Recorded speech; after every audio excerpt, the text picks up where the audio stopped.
Fotossíntese é a síntese de moléculas orgânicas a partir do dióxido de carbono atmosférico e da água, utilizando a luz como fonte de energia. A fotossíntese é dividida em duas partes, a fase clara e a fase escura. A fase clara, ou fase fotoquímica, é a etapa que ocorre nos tilacoides dos cloroplastos e a necessidade de energia luminosa, que são absorvidas pelos pigmentos da antena. Ao absorver um fóton, a clorofila passa de um estado básico, energia mais baixa, para um estado com energia mais alta, que atua como um agente redutor de outras moléculas, estabelecendo um fluxo de elétrons, passando por transportadores, como ocorre nas mitocôndrias. Os pigmentos da antena formam complexos como proteínas, denominados fotossistemas 1 e 2. O fotossistema 1 absorve fótons, emitindo elétrons de P680, reduzindo NADP em NADPH2, H2, oxidando a água, fotólise, e produzindo elétrons, prótons e O2. Desta forma, a partir da energia do Sol, formam-se ATP e NADH. Na fase clara, encontram-se dois sistemas de fluxo de elétrons. Na fase clara, encontram-se dois sistemas de fluxo de elétrons, o fluxo não cíclico e cíclico. O fluxo não cíclico utiliza o fotossistema 1 e 2, produz NADPH+,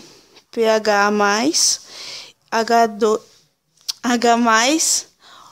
O2 e ATP.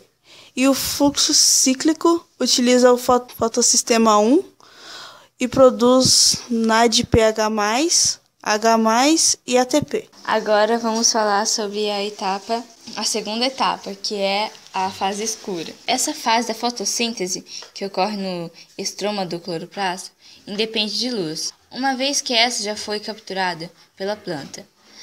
Basicamente, todo o ATP e NADPH que for sintetizado na fase clara serão utilizados para formar moléculas de glicose, que dependendo do tamanho da cadeia podem virar sacarose ou amido.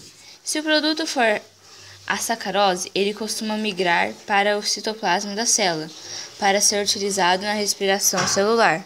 Se for o amido, ele será estocado como reserva. Os átomos de carbono são incorporados em uma sequência cíclica de reações, denominado ciclo das pentoses ou ciclo de Calvin.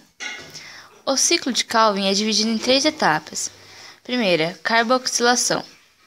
É a etapa inicial do ciclo, onde o CO2 reage com a ribulose bisfosfato de 5 carbonos com a participação da enzima ribulose 1,5-bisfosfatos carboxilase, rubisco.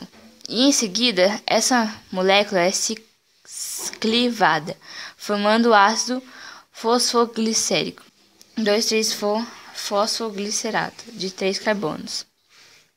2. A segunda etapa, redução. Reduz o ácido fosfoglicérico em uma triose fosfato, ou gliceraldeído 3-fosfato com gasto de ATP e NADPH. Terceiro, regeneração. Consiste em regenerar a rubisco. Para isso, 5 moléculas de 3 carbonos, trioses fosfato, como o gliceraldeído 3-fosfato, arranjadas para formar 3 moléculas de 5 carbonos, pentoses fosfato, liberando 2 moléculas de 3 carbonos para a formação de açúcares com uma glicose de 6 carbonos. A pentose é convertida na rubisco com a participação do ATP. A triose fosfato também pode ser convertida em amido e depois na rubisco.